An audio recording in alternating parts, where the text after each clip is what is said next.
What is up, everybody? It is good to see you, and it is good to be seen by you. I, of course, am Bill Sylvie, aka the Dungeon Delver, coming to you on a Monday evening. And how are you?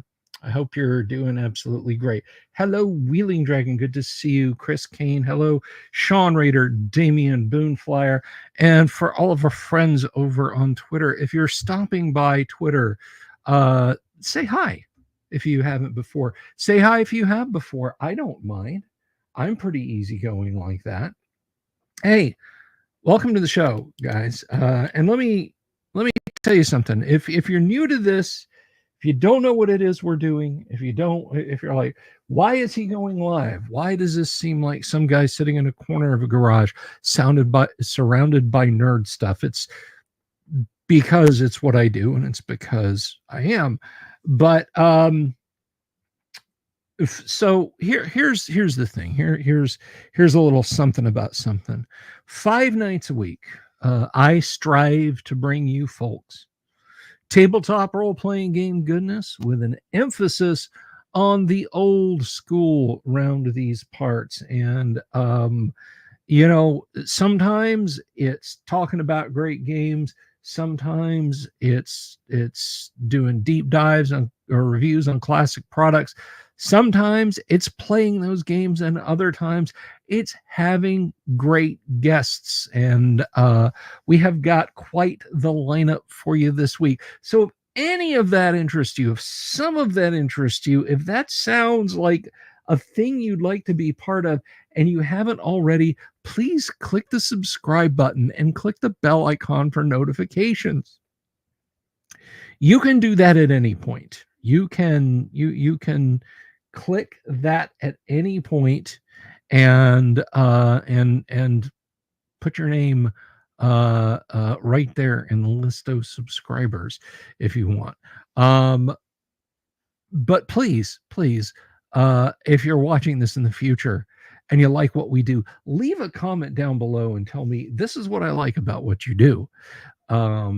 And if you don't like what we do, leave a comment down below. This is what I don't like about what you do. I can adjust. I can't learn unless you guys let me know. But anyway, I want to start off tonight by offering profuse apologies for last week's live stream. Most of last week's live streams, Friday and Saturday, were bangers. Okay. I just want to get that. I just want to clear the air on something. Friday and Saturday. Friday and Saturday were great shows. Nominally, every Friday, we live stream first edition Gamble World live play games. I've got a great group of players who join us in doing that. But in October, we mix things up. We push the button on weird puree on the far end of the controls of our big television blender here on the Delver's Dungeon, and we play Call of Cthulhu. We do that for 4 Fridays in October. We call it our Halloween Shocktober Call of Cthulhu mini campaign, and we are 2 weeks in, and it is getting creepy. So I hope you will watch the other ones, and if you haven't seen them, you will rejoin or you will catch up, and then you will join us for the last 2, because things are getting strange in the best possible way. So I think I did a pretty good job. But the real jewel in the crown last week was, of course, Saturday evening. Now, I typically don't stream on Saturday evening unless I've got something really special going on. And I had something really special going on. We had Alyssa Hazel in the house. She is a horror / speculative fiction writer, and it was so much fun to have Alyssa on one of the most fun shows I've done with a guest. I mean, they're all awesome, right? So it's like saying, well, that's my favorite Led Zeppelin album. You're talking about like a 9.9 versus a 9.8. Okay. So if you've been a guest on the show, don't think for a minute that, oh, okay, we're just the other people. No. So we have we had a lot of fun with Alyssa on the show, and so if you haven't seen it, go watch it. Don't do it now. Watch this one, and then go watch that one. But anyway, and I had a very relaxing Sunday. I got some honeydews done. I was sort of in and out. I shouldn't say it was a relaxing Sunday, but it was nice to go outside and touch grass, literally. But anyhow, so that's just kind of a little peek into what we do. So Monday nights, you get this. You get the week ahead. You get a little bit of news. You get a little bit of miniature views. Tuesday night, we play first edition Advanced Dungeons and Dragons. We've got an ongoing campaign that's taking a party currently, who knows where they'll end up, through the A series, the Aerie series. Some people call it the Slaver series. That's fine. A1 through A4. I've got me a fantastic group of players, so we're going to be doing that one. So that is Tuesday. Wednesday nights, restarting this week, my co-host, my friend, the wonder from down under, Mr. Kyle Schuant, will be DMing us through a most excellent game of Dungeons and Dragons, a hex crawl, if you will. And then on Thursday, well, we'll have to see what's coming Thursday, won't we? But Friday, we launch into session 3 of Call of Cthulhu, and I really hope you guys will be there for that. Jimmy says, I keep seeing that Space Hulk set up there, and my bolter finger is getting itchy. Well, you'll have to stay tuned. We might check that out one of these nights. Boone Flyer asking the important question, is there a Call of Cthulhu type game that has more hope for the good guys? JD Foster, I'm going to answer your question there in just a minute. So the Call of Cthulhu game with more hope for the good guys is the Call of Cthulhu game that you choose to run. If you want to run a Call of Cthulhu game where things are a little bit more, a little bit less HPL and a little bit more Brian Lumley, then do that. It's a tabletop RPG. There's no one to stop you, no one and nothing to stop you. Just remember that your investigators can be the ones who stave off that darkness for one more day. And who knows what the future will hold. Well, I mean, the Yithians know what the future holds, but that's another matter altogether. Anyway, JD Foster asks, how are the Black Sabbath adventures coming along? Outline. They're in outline form. My artists are champing at the bit. I need to get onto that. Pulp Cthulhu is when Robert E. Howard takes over as GM. Haven't played Pulp Cthulhu. I have not played Chill. I've heard good things about it, though, Robert Phillips. But anyway, so what JD Foster is referring to is for fun, as a lark, I decided that when I hit 5,000 subscribers over on the Twitter space, that I would celebrate that moment by releasing a series of AD&D modules based on, themed around, inspired by Black Sabbath song titles. And that's still coming. All right, that's still coming. So, yeah, that's JD, I would say, outline stage at this point. And I do have a couple of good artists, Sky Hernstrom and, of course, Richard Witters are going to be providing art for those. And I'm really looking forward to those. But anyway, what else is going on? If you follow me over on Twitter, by the way, I'm hello, Robert Rabovsky Turner. I'm at _Dungeon Delver over on Twitter if you want to follow me over there. And if you're over on Twitter and you haven't subscribed over here, again, I ask that you please do so. I would love to hit 7,000 subscribers before the end of the year. Don't know if it's going to happen. I don't know if it's going to happen, but I would love to do it. Well, thank you, JD. I appreciate your confidence. So,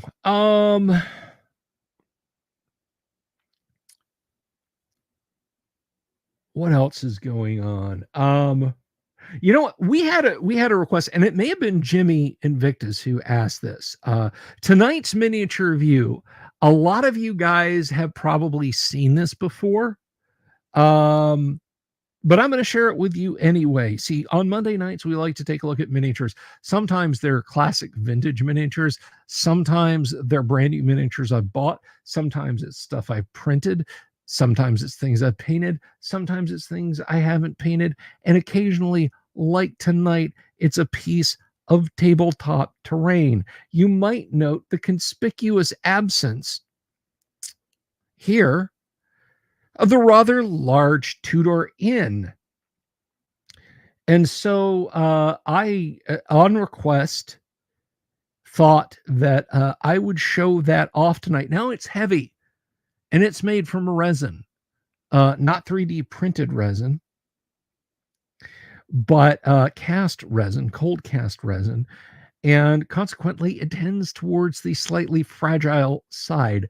I received this absolutely gorgeous piece from my wonderful wife, and now I'm going to show it to you guys since we had a request to have a gander at it, but I'm not going to hold it up, and you don't get a really good look at it over here. And even if I set the cameras up so you would only get one look at it. So tonight I have made technology work for us. So this is the piece I've got. Now, this comes from Miniature Building Authority. Unfortunately, this particular piece no longer is made, which is a damn shame, because it is really, really awesome. So without further ado, let's take a look at it. Let's go over to the table cam. And in case you're wondering, yes, this is in 28 millimeter. And I am right behind the 8-ball, aren't I? You guys can't see my smiling face. This is a 28 millimeter piece. Before anyone asks, no, I did not build this. This did not come as a kit. This is a complete piece that you could buy from Miniature Building Authority. And again, 28 millimeter. I would imagine if you're one of those crafty people, if you're good with your hands, you could probably knock something like this out in a weekend. And it did come fully painted. And no, it does not travel with me. I have not ever taken this piece on the road. I'm terrified that something might happen to it. But that's not all. Let's take a look at the back side of it. There you go. Or the front side of it. I'm not sure which that's supposed to be. Now, I would pop the lid off because the roof does come off and it shows a second story, and that second story is removable and you can see the first story inside. But the problem is there's nothing in there. Dwarven Forge makes a fine selection of medieval tavern stuff that you can put in there. And I've done that for Avengers before, but honestly, it's kind of a hassle. It's a little bit better as just kind of a standalone piece that you can look at there. But that is it. That is the mighty inn. And I hope you guys enjoyed having a gander at that. And again, I think it was Jimmy, was it you who had asked about that? And I stuck my face behind the banner again, didn't I? But if it's not Jimmy, yes, for that, I apologize. But yeah, there we go. If you guys want, I can set a miniature on it so you can get a sense of scale. Would anyone like that? Would anyone like to see a miniature there for scale I will put a piece on it if you like. Just let me know, and I will do that.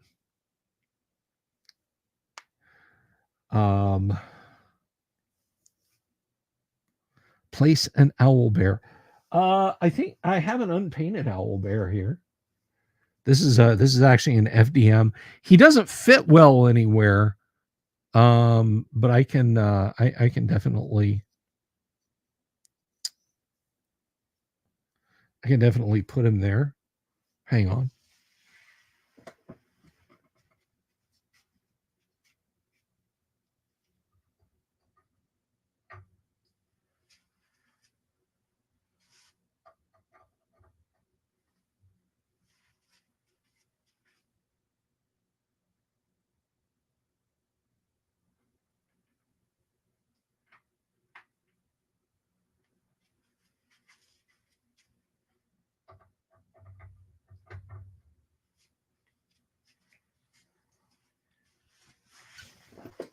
Perhaps something a little bit more to scale.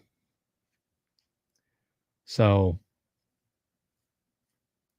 yeah, it is a lovely piece, and I am eternally grateful to Mrs. the Dungeon Delver for purchasing me that. But yes, I think if you're a crafty person, you could knock something like that out fairly easy. So anyway, let's head back to the studio now that we've done the traffic view. So to whomever it was that asked, I hope you enjoyed having a gander at that here on Monday Miniature, or in this case, Diorama View. I have not played. There's just about a. It is Robert. It's a very nice and fine gift from my wife. But yeah, check out miniaturebuildingauthority.com. You might think with the rise of FDM and SLA printers that's like something easy to knock out. That's a bunch of filament and then a bunch of painting, and that's way more resin than you want to F around with. Trust me.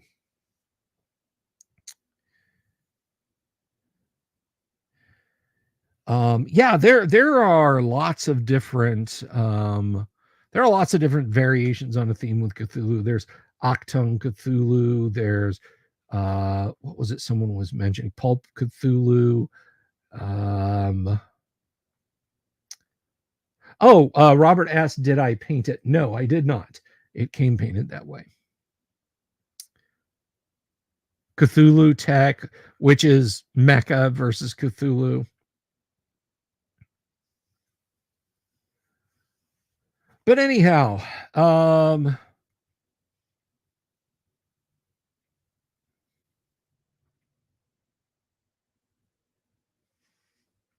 it's World War II, but like in the first minutes of Hellboy. Yep, that sounds about right.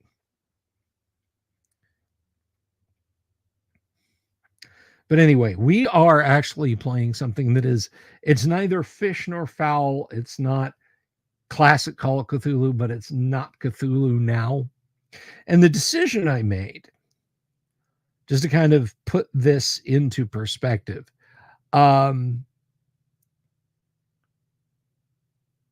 the number of years between now and when this Halloween Shocktober Call of Cthulhu mini campaign is set is roughly the same length of time between when Lovecraft was writing his Call of Cthulhu stories and when the Call of Cthulhu RPG was released. That is the 1920s and 30s and the 1980s.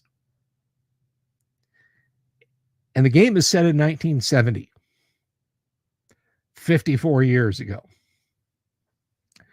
Gonzalo wants to know if we're starting A3 tomorrow. The adventurers seem to want to go to clear out the second level of the Slaver Stockade. So I don't think we're going to be starting A3 just yet. I have some preparations to make for A3, which I think everyone will enjoy. but we'll have to see. Sorry, Jorge, I know, but we'll finish the A series eventually someday. At $2 a bite, or $2, 2 hours a bite. It's like eating an elephant one bite at a time. Well, they left because there was a lot of XP to give out. There was a lot of XP to give out and a lot of treasure to divide up.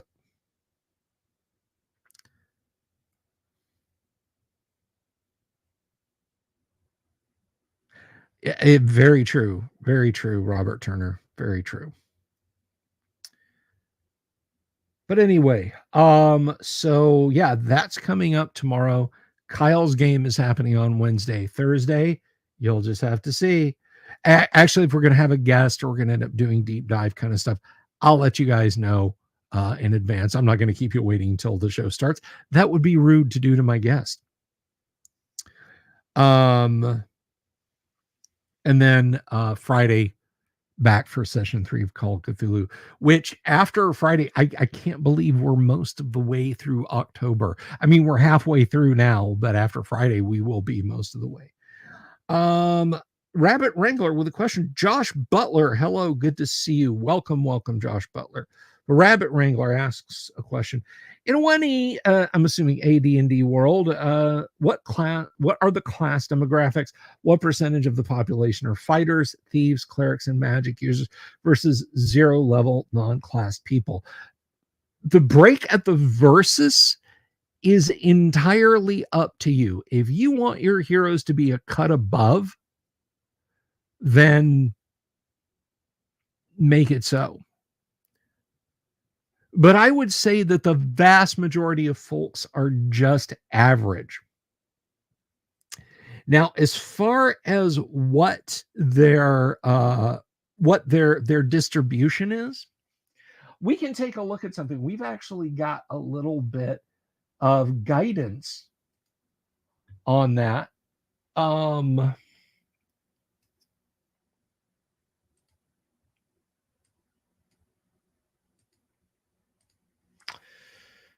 Let's take a look here in the Dungeon Master's Guide.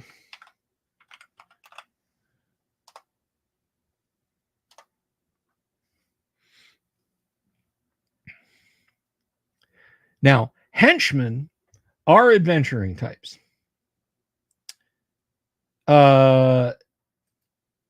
Yes, Sean, I'm going to put a pin in that and come back to it.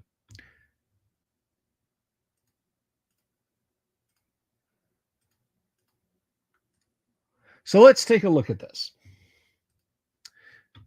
So henchmen are adventuring types. Here is your percentage breakdown. In terms of population, 20% of them are going to be fighter or clerics. 44% are going to be fighters with a small percentage chance that, 20% of that 40% are going to be either rangers or paladins. You might say 10% and 10%. So 4.4% are going to be rangers, 4.4% are going to be paladins. Magic users, 20%, with a small percentage being illusionists. 15% are thieves, with a small percentage being assassins. And then 1% are going to be monks.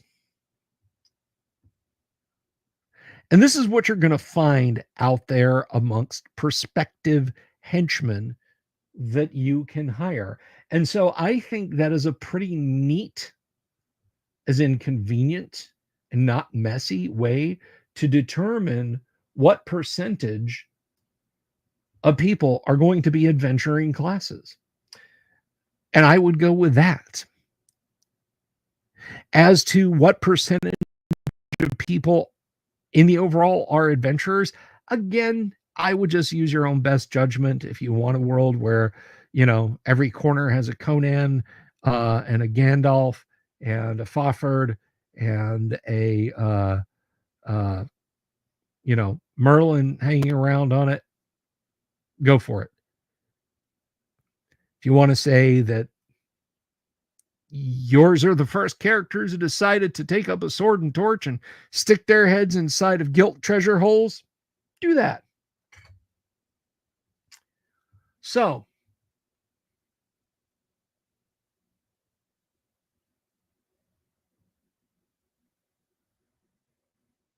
the Mighty Berserker? Not sure I follow.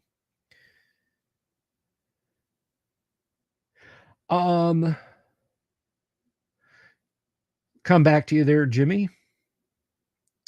Okay, Sean Rader's question.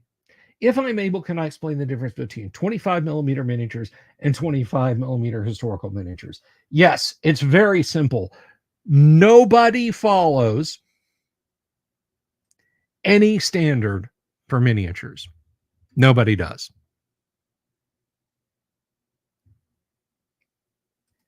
Since the inception of historical gaming miniatures, nobody has followed a standard. The standard is supposed to be measurement from foot to eye.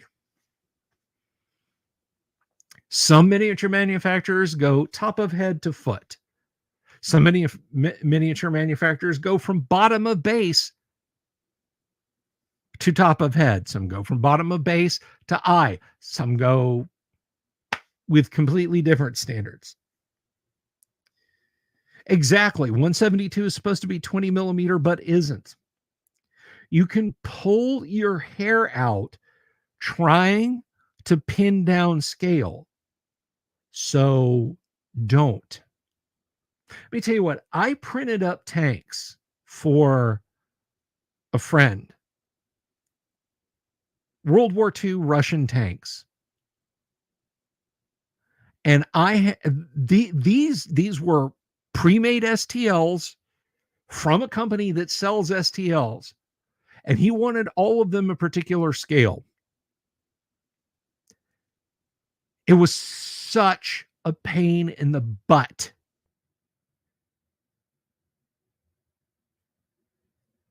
He had little BT6s, or I'm sorry, T60s, which are tiny, like two-man, think like the M22 Locust,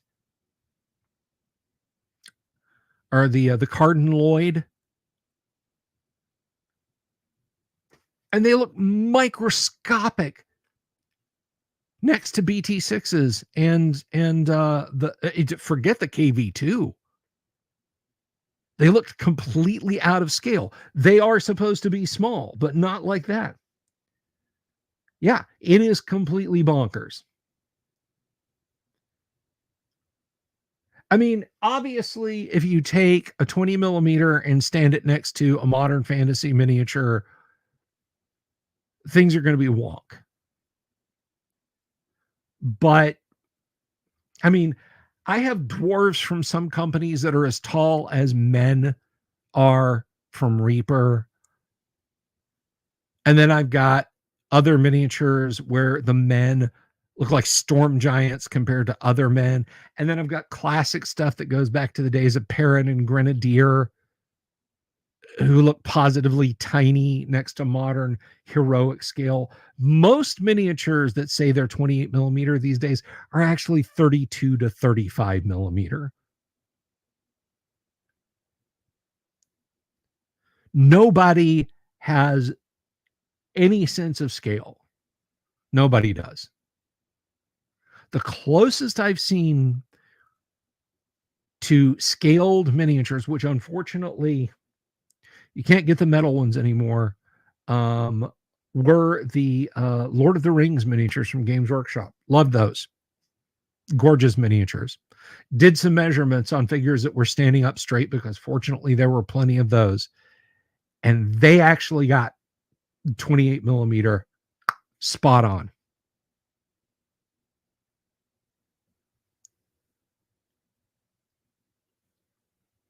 Yeah. I mean, consider a 172 fighter model, fighter plane model, if you will, a 172 fighter plane model. Now stand a modern fantasy miniature, which should only be proportionally slightly larger next to it, it looks like the guy could just rip the wing off of your F4 model. True scale versus heroic scale. Nobody knows. Nobody knows.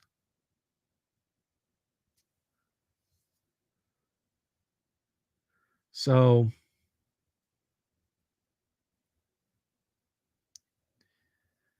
Dollhouse 1 inch equals 1 foot is pretty good. And the Masters of the Universe. I didn't know they were actually a scale, or that anyone considered them a scale. So I hope that answers the question, Sean. The differences are vast, and it's going to vary company to company. Sometimes even in the same company's lines, or same company, different lines. Their 15 millimeter ACWs will differ from their 15 millimeter World War II Pacific, which will differ from their 15 millimeter European, Eastern European, Prussian miniatures. It's literally going to vary sculptor to sculptor and day to day. So, anyway, more questions. Wait, a question from my Magic users: do I assume a mentor-apprentice dynamic? Mentor-apprentice.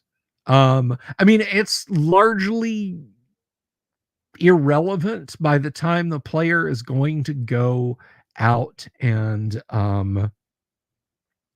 adventure. But again, in the Dungeon Master's Guide, Gary leans heavily into the mentor apprentice, which goes back, of course, to Merlin, the Sword and the Stone, Mouser, when he was apprenticing to be a magic user before his, deciding to become a thief. That is how I roll with that, Jimmy. Gonzalo Lira's bar tab. I hope it's not too much. I hope your bar tab is not too much, Gonzalo Lira. Have I ever made use of the merchant class from Dragon 136? I have not. I am aware of it, but I have not made that an NPC class. I don't really track a merchant to see how many XP they might be getting, so on and etc. I simply say, well, the merchant's there. But I am aware of it. I am aware of it. Good evening, Mark Morrison. Good to see you.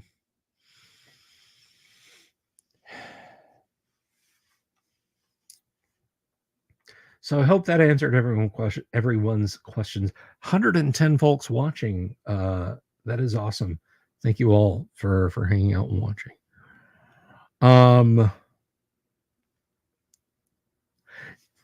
Now, I do lean pretty heavy into the guild system because I do name levels and I make characters pay to train and so on and etc.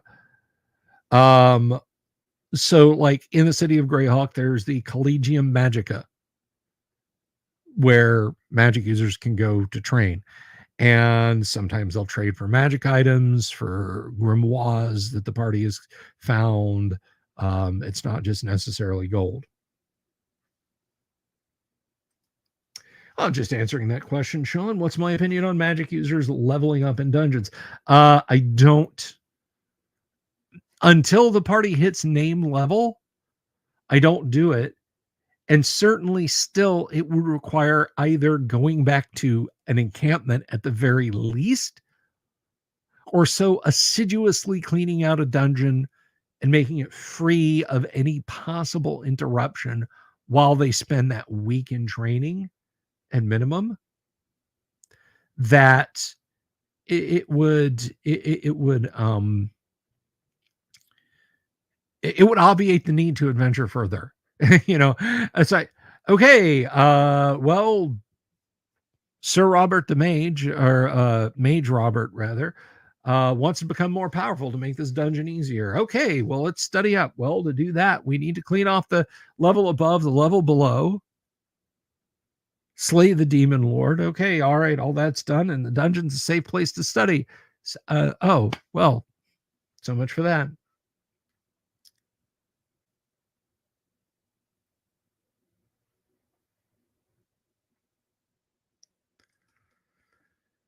Among other things to throw at them, Noble Shield, yes, there's the 100 gold piece per month per character upkeep,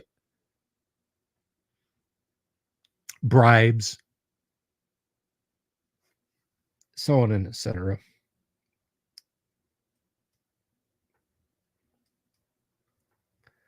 So that is how I roll with that. No pun intended. That's how I do that. So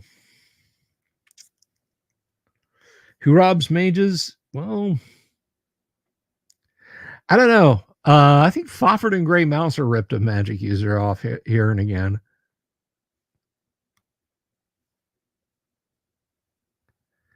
I know they stole Death's mask, and Death is pretty powerful magic user. They each got half of it. He struck at them with his sword and sheared it right in half.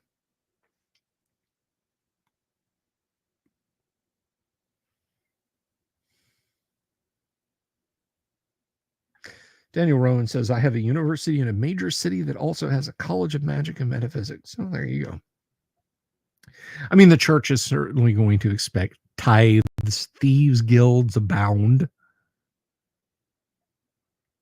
Likewise, assassins' guilds, so on and etc.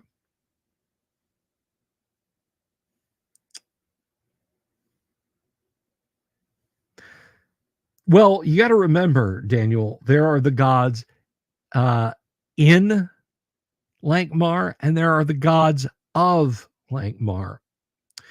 It is implied that God's land, because there are so many deities, is so crowded that it is a hot, noisy place. But they're not mortals. They're not mortals. Death is not immortal. The Deathlands is it the Deathlands or the Shadowlands? I can't remember. I think it's the Shadowlands. Where Death keeps his court is on the mortal plane, but you can't slay him. Shadowlands, yeah.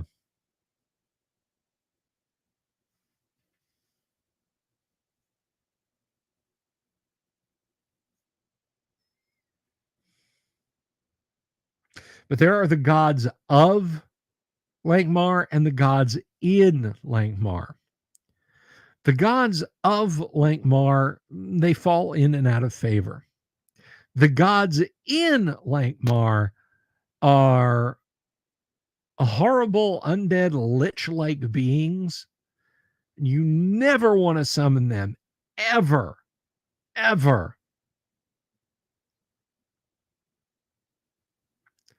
They got summoned once when the were-rats were on the verge of taking over the city. And then they did away with the were-rats.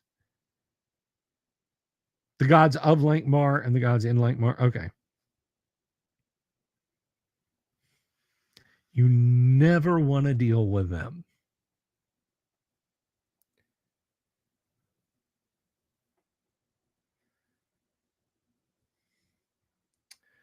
But anyway, that is hopefully that answers your liturgical question vis-a-vis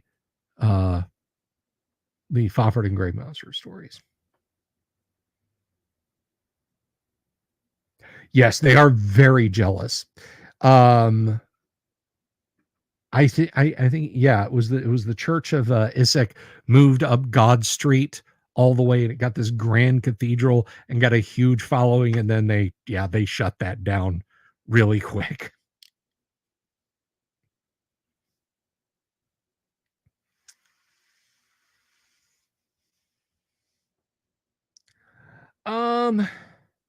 Well, I mean, I know I've got the PDF. I'll show you guys what I'm talking about. Let's see. Documents. It's in here somewhere.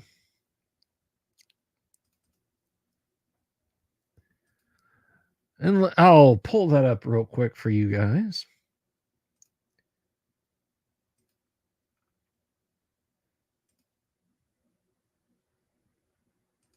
And we can look at it together. It's been a good while since we've cracked open the deities and demigods.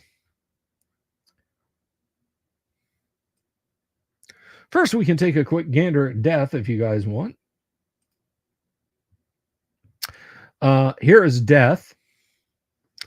Armor class -5. Move infinite.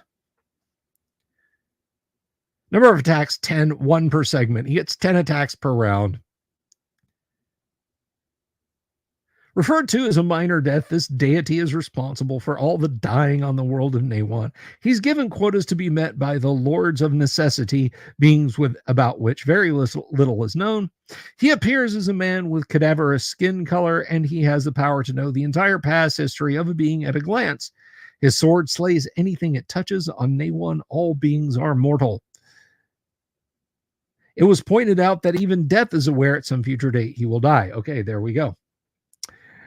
He lives in a huge fort in the heart of the Shadowland, a land of perpetual twilight where the dead rest under the earth to be called on at the will of death. Yes, that was a very tongue-in-cheek skewering of Christianity, the Isaac of the jug. And so here we go. Here are the gods of Lankmar. Ancient mummified skeletons sustaining themselves through the use of mighty magics. These beings are able to use spells twice as fast as mortal spellcasters. They each carry a double-strength staff of withering. These gods appear only when their city is threatened with grave danger. When the problem is solved, they cast about the city, wreaking havoc as a reminder that they are not to be called on too often. They inhabit one large temple at the end of the Street of the Gods. The temple is a giant double-roomed structure with a set of 13 crypts underneath that hold the gods. The temple has no clerics. When worshippers wish a favor from the gods, they toss gifts into the door and hope for the best. The material is never there an hour later. The gods of Lankmar are open to much free interpretation by the DM. There is a special difference between the gods of Lankmar, the oldest city of Nawan, and the gods in Lankmar. The gods in Lankmar are those of the many religions in the many temples lighting the street of the gods. Some are powerful, some are weak, and their fortunes change with the quantity and quality of their worshippers, who are a fickle lot. The most Lankmarts worship at one or another of the temples of the Street of the Gods. All secretly believe in and fear the gods of Lankmar, who protect the city so that worship may continue. As long as this is the case, the gods of Lankmar are indifferent to the existence of the gods in Lankmar.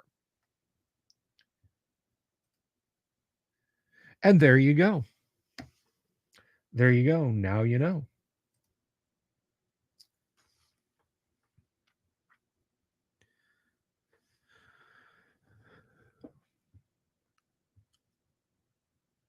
And that is, I think, the only other deity-like being. We have Kos, the god of dooms. Isaac of the jug is listed. The Nawan earth god. Let's see. The rat god, hate. The rat god isn't called hate. The rat god is a separate creature, and then hate is a separate creature. The spider god. I think that's it. Oh, Taya, the winged goddess of evil birds. Yeah, in case of emergency, hit the bell and run.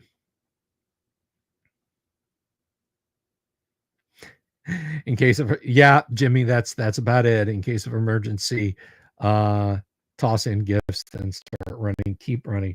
Hate. So someone asked what the description of hate was. Let's take a look at that. Hate was a weird one. So a lot of see belows under hate's description.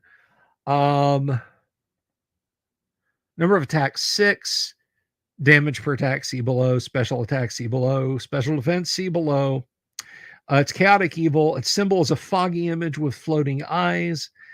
And you'll note strength and intelligence are 10, wisdom is non-existent, dexterity is 10, constitution is non-existent, charisma is non-existent. Hate manifests itself as a thick gray fog with a few red orbs resembling eyes in the density. This fog is able to control up to 6 beings, as in a mass charm spell, or manipulate up to 6 weapons in its tentacles as a set of 6 level fighters. The manifestation of the god must be generated at night by a high priest of at least the 10th level and 100 worshippers. The fog will appear from the worshippers and is able to travel a distance of 5 miles. Its only function is to do harm. Hate's physical form is attached to its area of generation by a long, extremely tough silver red cord, which is spun out behind it as it hunts for prey. The only way hate can be damaged is by cutting this pulsing cord, which cannot be seen from in front of the hate cloud. The cord is armor class -8, but any hit with a sharp weapon or a spell, such as a magic missile, will cut it, dispelling hate's physical form until the next night it can be summoned. So there's hate for you. Big old mad cloud.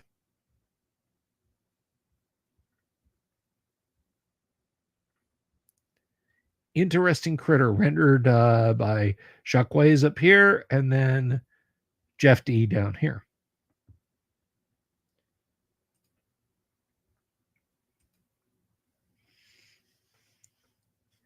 Time for 2 minutes 8. Yeah.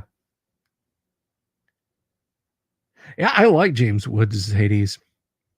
Interesting thing about that movie, and I always like, it's one of those things that if you know the artist and then you go back and look at it, you're like, right, okay. The visual producer of Hercules was Gerald Scarf or Scaraff. He did a lot of art for Pink Floyd, particularly on the album The Wall. All the animated bits in the film The Wall and the cartoon drawings in the Gatefold LP, that's all his artwork. Now consider Hercules. You can see that same design language. Hey, Imperial Ramblings, how are you, my friend? Do I use the horror mechanic that makes I use sanity, you know? If a particular monster's like, if a player loses sanity, this monster, they'll run away from it. If a particular eldritch being, elder thing, call it what you will, it causes that effect, then yes. Or if it doesn't, well, we go by whatever the mechanic says. Yeah, exactly, Robert. It's one of those things that when you look at, you kind of go, hey, and you realize.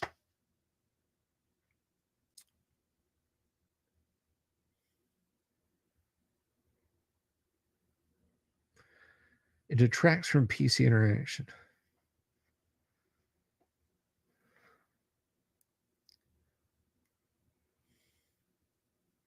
Well, to be fair, the red and black hammers from Pink Floyd's The Wall, that's it's not really Scraff's fault, and that's not really Roger Waters or Dave Gilmour, Nick Mason, or Richard Wright's fault. That actually is the it's fans' inability to see that Pink is an exceptionally mentally disturbed person, and also the director of the film. And why am I blanking on the director of Pink Floyd's The Wall?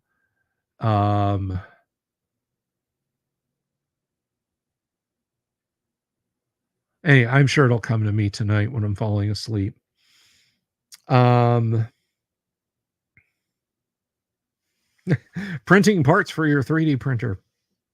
But yeah, it wasn't his fault either. It was although if you could blame something on him, he actually did hire skinheads to play in Pink Floyd's The Wall, and they kind of picked up the iconography of the marching hammers and were like, "Oi,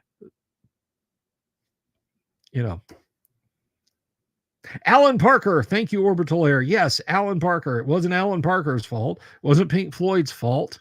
Certainly wasn't Gerald Scraff's fault. It was just the fault of people who are already going to be that way and people who were too dumb to pick up on Alan Parker's, uh, frankly, not at all subtle skewering of the fascist mindset. I wish I could print a better 3D printer with the one that I have.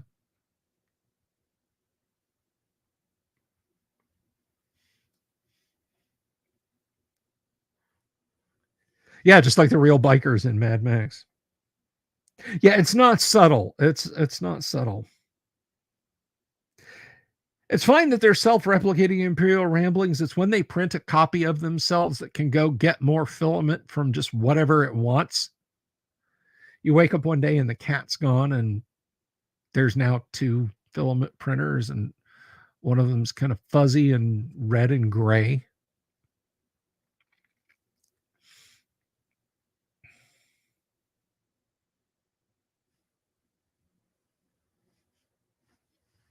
I remember when filament printers were first starting to hit the open market, and gosh, it would have been 2011, 2012, maybe, when I first really started to hear about them. That was the thing. You bought a kit that would do very basic stuff because you had to print more parts. I think what was it, the Rep Wrap or something like that? Like the first models of the Rep Wrap. The first thing you're going to be printing is more hardware for your printer, so it's more useful, which is kind of dumb if you ask me. I mean, it's a neat exercise, but at the same time, really? I like that they're turnkey now. I do like that they are turnkey now.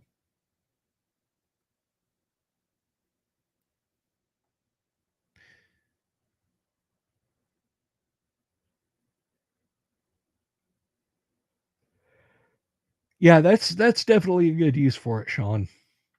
I have some 3D printed furniture around here, and I always forget about it. I grab my Dwarven Forge out and I'm like, man, I wish I had more stuff to stick around here.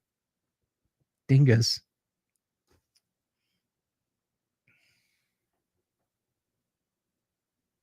I'm gonna fire that sucker up. Not tonight, not right now, but I want to get back 3D printing.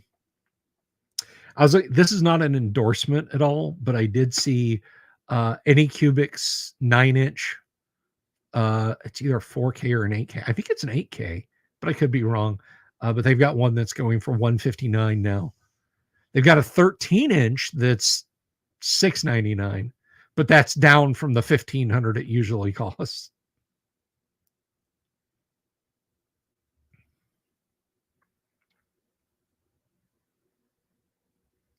Here's is a respin of a later rep. The designer of the Smart Rep Mini yelled at his enthusiasts to stop making them. Yeah, no, no.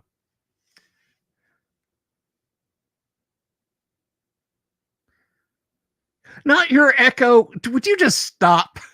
I like to print up.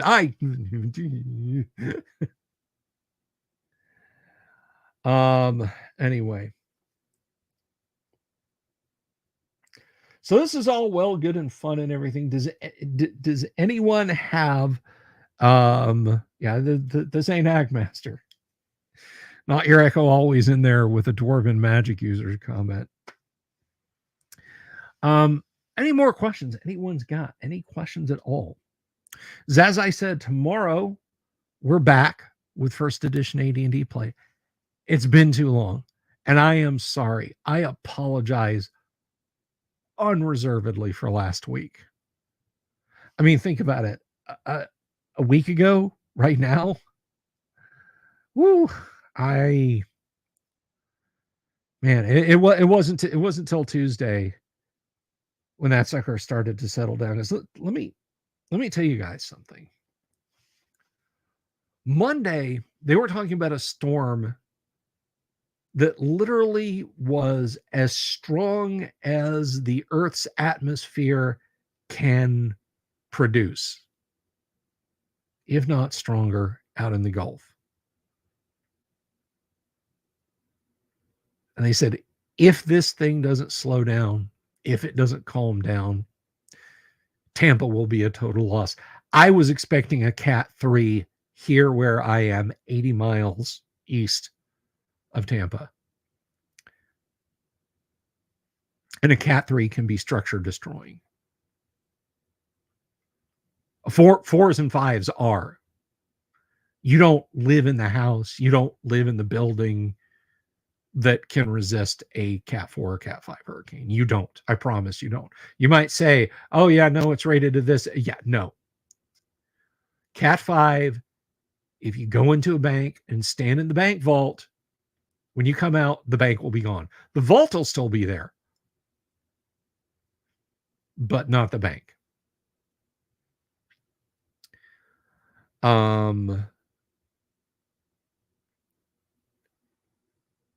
When it slowed down, I said, okay, we've got a chance. Maybe we ride this thing out with minimal damage. We had one huge tree down in the backyard. I still don't know how I'm going to get that thing out. I don't. I have a little 10-inch electric pole saw. That's all I've got. I'll have to figure something out though, right?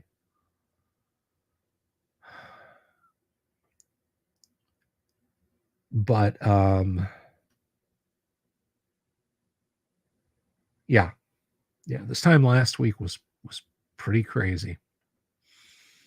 So I hope we're done with that. Maybe we're not. There's something farting around out there in the southern North Atlantic. May cut through the Dutch Antilles this weekend, get out into the Gulf. Maybe it'll skip up and come back across like Milt just did. And then there's a little something churning off the coast of Honduras there. So I don't know. So I could be streaming like that again. Could have to drag all those boards out and put them all back up and out there trying to trim down more branches. I don't know, guys. I don't know.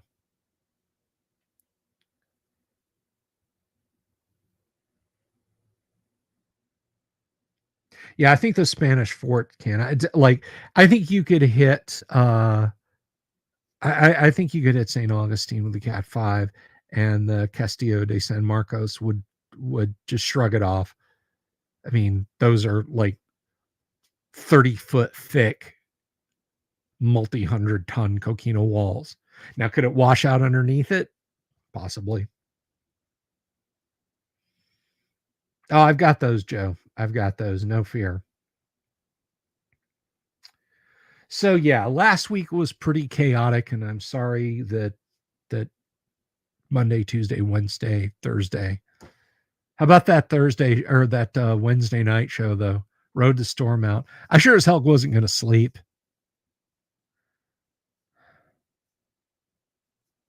I've been close to Fort Jefferson. You're talking about all the way down in the Keys, right, Rabbit? I've been close to Fort Jefferson.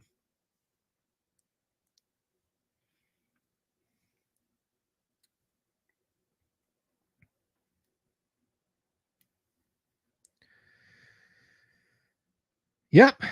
We're still safe. We're still safe.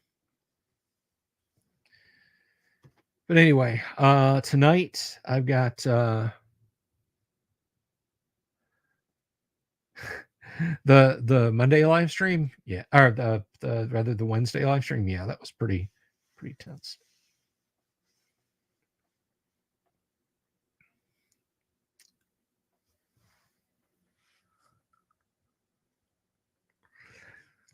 Anyway, I think that's where we're probably gonna leave it tonight. We'll be back tomorrow with first edition AD&D, and then Wednesday Hex Call with Kyle. Thursday, we'll have to see TBA on Thursday. Friday, we'll play some Call of Cthulhu for y'all's entertainment. Saturday, not doing anything Saturday.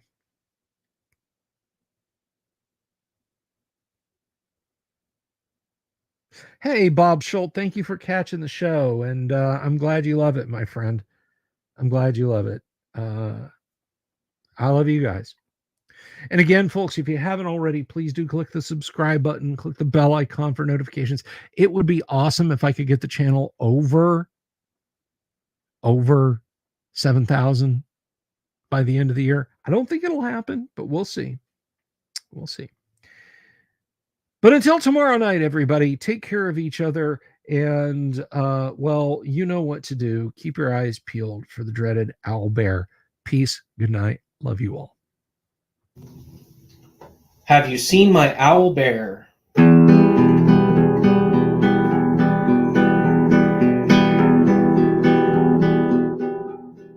Here's to all the weirdos everywhere in the woods and in the air. Have you seen my owl bear? Should I shave off all my hair? Bobs are all around. Some live in tunnels underground. Some are fat, some are rich, some are sleeping in a ditch.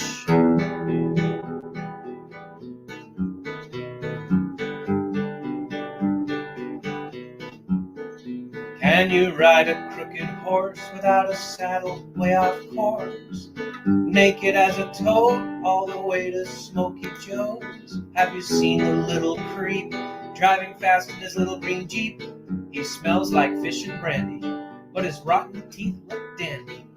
Take me to the show, I don't care if fast or slow. From action flicks to dancing dicks, just take me to the show.